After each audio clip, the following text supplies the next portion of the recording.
we believe that is less relevant, we would summarize this thing down. So we can start the class with the summary skills. In this lecture, we will cover the how to summarize some information.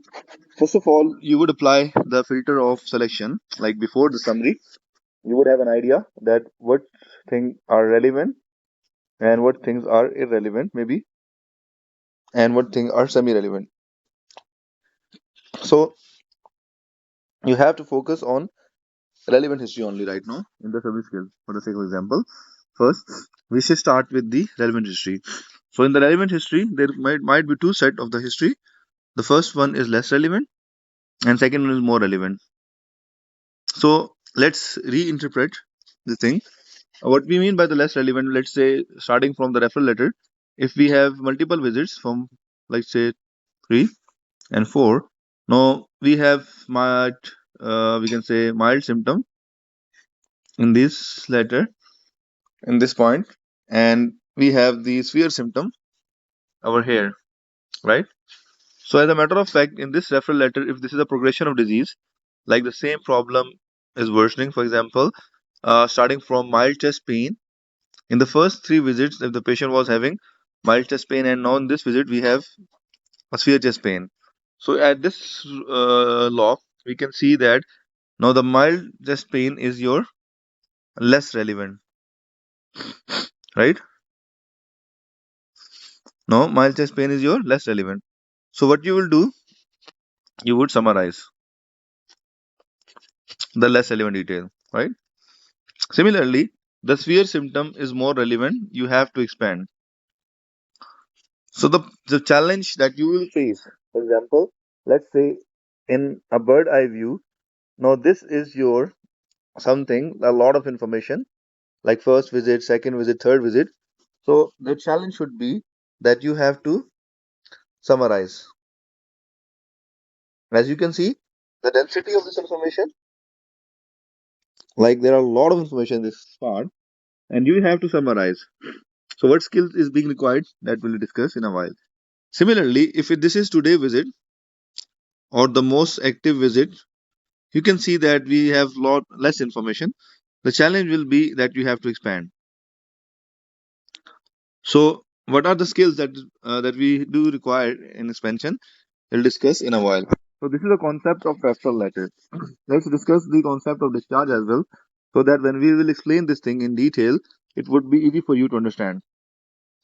So first of all, if you can see, if we have a discharge letter after intro, maybe if we have a ward stay, in the real exam, you can see that in the ward there is a lot of information given in the case notes, right? Similarly, if we have rehab stay, there is some information, maybe less than the ward, but still there will be a lot of information given to you. And then we have a discharge plan. Now we know most of the time discharge plan we have only 2 to 3 instructions. So if you are even going to write it together, like combine ward and rehab, still we should summarize, right? We should summarize. Even if you want to combine it together, and even you are writing independently, still it should be summarized. And same goes with the rehab, it should be summarized.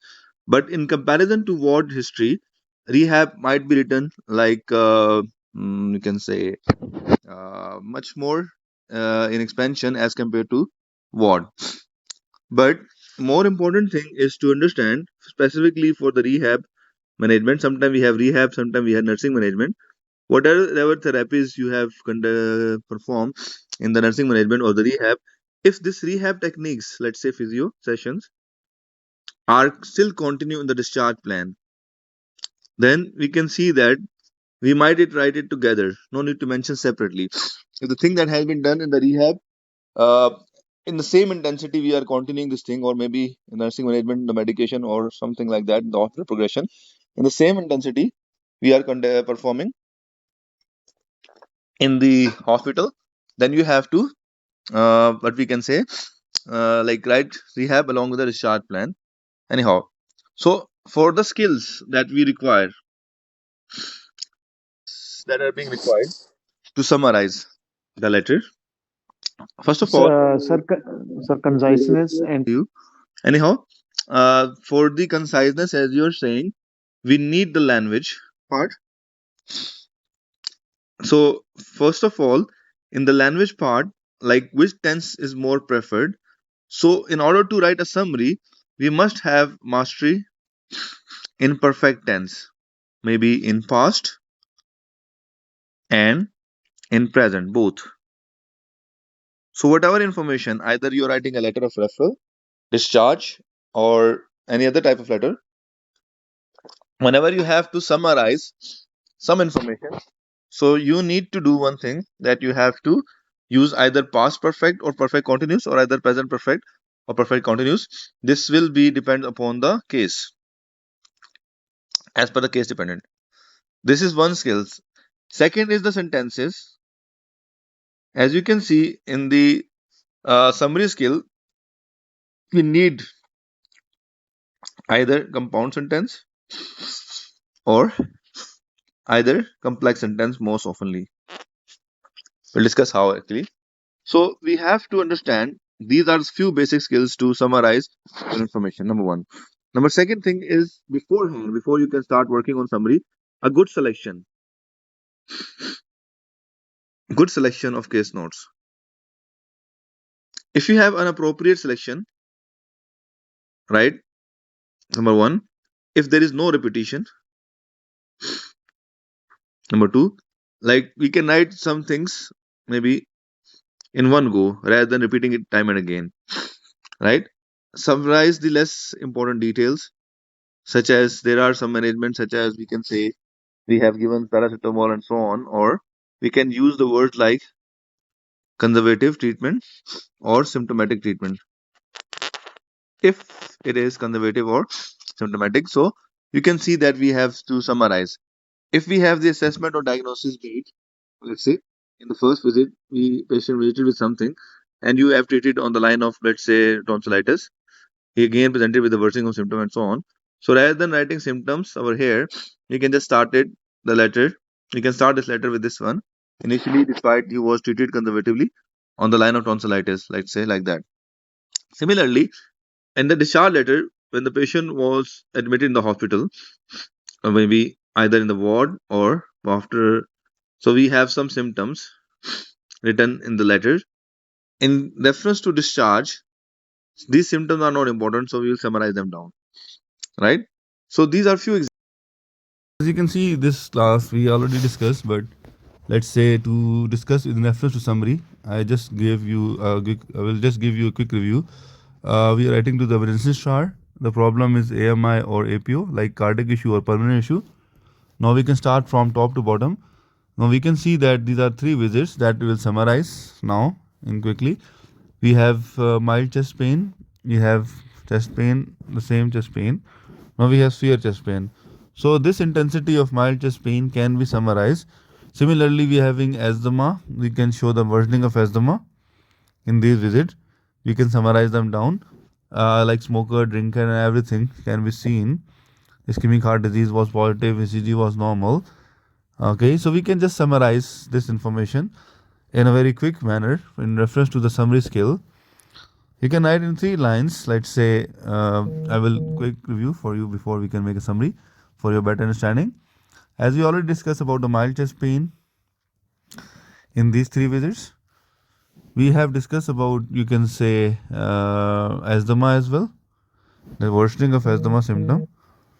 We can see that we can see also that there is an important negative family history. Smoker, drinker, important. ECG was important. Let's say ischemic heart disease from the very beginning he was having symptom. It was confirmed on exercise tolerance test. The medicine what he was giving, you'll see.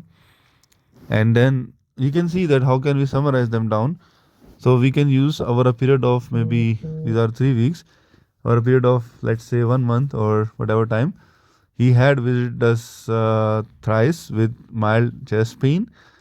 Apart from ischemic heart disease confirmed on exercise tolerance test, all of his investigation, including ECG, on first visit was normal, right? Then we can write down beside that his asthma has worsened. since his first visit, like that due to non-compliance to his medicine. Now we can write down the medicine maybe, okay, and alcohol dependence. So it will be a summary thing, right? So this is how you can summarize. Then we can expand this visit.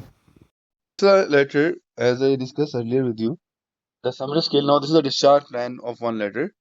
We have not displayed in detail, but for your understanding purpose, we are writing this letter to the, we can say, to the GP for the follow up of this plan, right?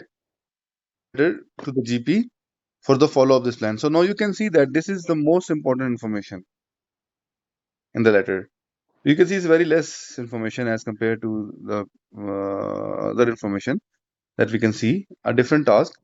But as I gave you a guideline, in this letter, we are writing this letter to the primary care physician so that he can ensure to follow this plan. So please take some time to write it down in expansion. Remember that it should be expanded. You have to expand it.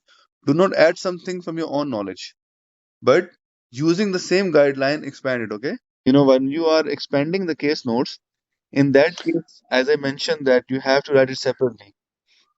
Ji Like sir Mr. XYZ has been discharged today जी sir with a home nursing assistance, which should include like the guideline regarding personal hygiene and also about the home care, right? जी sir मैं Then समझ गया sir we can write down the next जी sir point that in order to maintain her mobility, let's say, जी you can sir say in order to maintain, sorry, before that you can write down the patient has been educated to keep her wound exposed and also she can take shower now independently. However, you are requested to assist जी her sir as she would require minimum assistance. In relation to that, in order to maintain her mobility, she can be given, she can use stick or frame as and per required frames basis, right? Then we can write जी down sir in discharge medicine, this includes warfarin 4 mg, which has to be taken at night. Faritab should be taken in the morning. Paracetamol 4 times a day, and oxycodone 5 to 50 mg as per required basis, like that, right? You have to, then we can see sir the patient is being discharged today.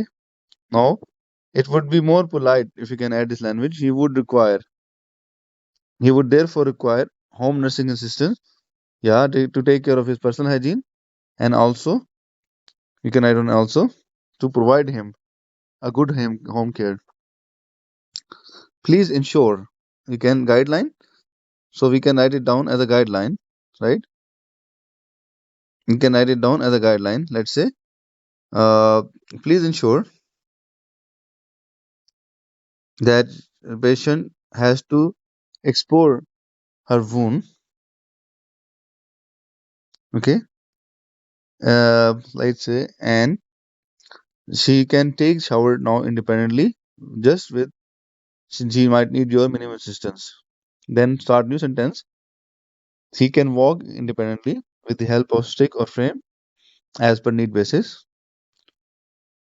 And medicine warfarin at night, okay, comma, and guideline about the dosage and instruction about the rest of the medication. His appointment has been scheduled after 2 weeks, right? Like that, Audasya. Is it clear to you? G medicine. Yeah, we are right. We are supposed to write down medicine together. You're right. Not had been. It should be has been.